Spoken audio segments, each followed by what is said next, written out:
আমাদের নহাটা কৃষি মেলার আজকে চতুর্থ দিন। এই 4 দিনের মধ্যে আমি আজকে প্রথম দিন মেলায় আসলাম। মেলায় প্রবেশ করা মাত্রই দেখা হলো বান্ধবী পম্পার সঙ্গে। ও এসেছিল ওর মা বোনের সঙ্গে আর আমি গেছিলাম আমার মা দিদির সঙ্গে। আমরা কিন্তু বেশিরভাগ মেলায় বান্ধবীরা মিলে যাই। আজকে যে যার ফ্যামিলির সঙ্গে মেলায় এসেছি। আমি মেলায় যাই শুধু খেতে, তাই মেলায় না ঘুরে আগে চলে গেছিলাম ফুচকার দোকানে। খেয়ে আগে পেট শান্তি করব, তারপরে তো মেলা ঘুরে মন শান্তি করব, তাই না? মেলায় যে অনুষ্ঠানের আয়োজনগুলো করা হয়েছে তার মধ্যে আজকে ছিল নাটক। তো আমরা ফুচকা খাওয়া কমপ্লিট করে সামনের দিকে গেছিলাম নাটক দেখব বলে। এসে দেখছি আমার বান্ধবী রিয়া, সোনাইদা, বৌদি এরা সবাই দাঁড়িয়ে দাঁড়িয়ে নাটক দেখছে।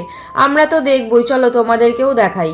বান্ধবী আর দাদা বৌদির সঙ্গে কিছুটা সময় দাঁড়িয়ে থেকে নাটক দেখছিলাম। আমি কিছু বুঝে উঠতে পারছিলাম না এখানে কি চলছে, মানে আমি বোঝার চেষ্টা করছি আর কি। নাটকের প্রথম থেকে না দেখে মাঝখান থেকে দেখে নাটকের আগামাথা কিছুই বোঝা যায় না। আর আমিও কিছু বুঝতে পারছিলাম না বলে মা দিদিকে নিয়ে চলে এসেছিলাম মেলায় ঘুরবো বলে। আর আমার মেলায় ঘোরা মানে কিছু তো কিনবো না, শুধু ভিডিও করব, ছবি তুলবো আর চোখ দিয়ে জিনিসপত্র দেখে যাব। সত্যি কথা বলতে মেলার কোনো জিনিস আমার একদমই ভালো লাগে না, তাই আমি কিছুই কিনি না। আমি কিছু না কিনলেও আমার মা দিদি কিন্তু এটা সেটা কিনেই যাচ্ছে। মেলায় কিন্তু সমস্ত রকমের দোকানপাট বসেছে। এদিকে বসেছে লোহার জিনিসপত্রের দোকান, লোহার সমস্ত রকমের জিনিসপত্র তোমরা কিন্তু এখানে পেয়ে যাবে।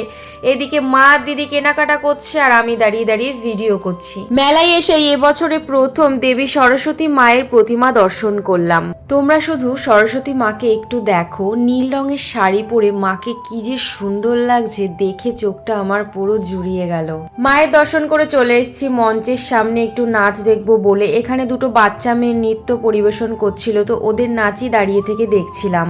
ওদের নাচের সাথে সাথে আমি কয়েকটা কথা বলবো। আমি প্রত্যেকটা ব্লগ ভিডিওতে ভয়েস ওভার দিই, পুরোটা ভিডিওতেই ভয়েস ওভার রাখি। তো আজকে আমার কি মনে হলো যে এই যে মেয়েটা নাচ করছে, যে গানে নাচ করছে, আমি পুরো গানটা এখানে অন রেখেছিলাম, কোনো ভয়েস ওভার দেইনি। এডিটিং কমপ্লিট করে ভিডিওটা আমি 9টা নাগাদ ইউটিউবে পোস্ট করি, সাথে সাথে কপিরাইট দেখিয়ে দেয়। আর কপিরাইট দেখানোর কারণ ছিল এই মেয়ে দুটো যে গানে নাচ করছিল সেই ওনার এখানে কপিরাইট দিয়ে দেয়, তাই ভিডিওটা ডিলিট করে কপিরাইটের জন্য গান মিউট করে মিউটের জায়গায় নতুন করে ভয়েস ওভার দিয়ে এখন ভিডিওটা পোস্ট করলাম। বাচ্চা মেয়ে দুটো নাচ দেখতে তোমাদের কেমন লাগলো? আমার তো বেশ ভালো লাগলো, তাই তো বেশ খানিকটা সময় দাঁড়িয়ে থেকে ওদের নাচ দেখছিলাম। তারপরে ওখান থেকে বেরিয়ে এসে চলে আসলাম একটা আইসক্রিমের দোকানে। আমার এই বাদাম আইসক্রিমটা না ভীষণ ভালো লাগে, তাই নিয়ে নিয়েছিলাম 50 টাকা দিয়ে একটা বাদাম আইসক্রিম। হ্যাঁ জানি এই আইসক্রিমটার একটা নাম আছে, কিন্তু আমি তো বাদাম আইসক্রিম বলেই জানি।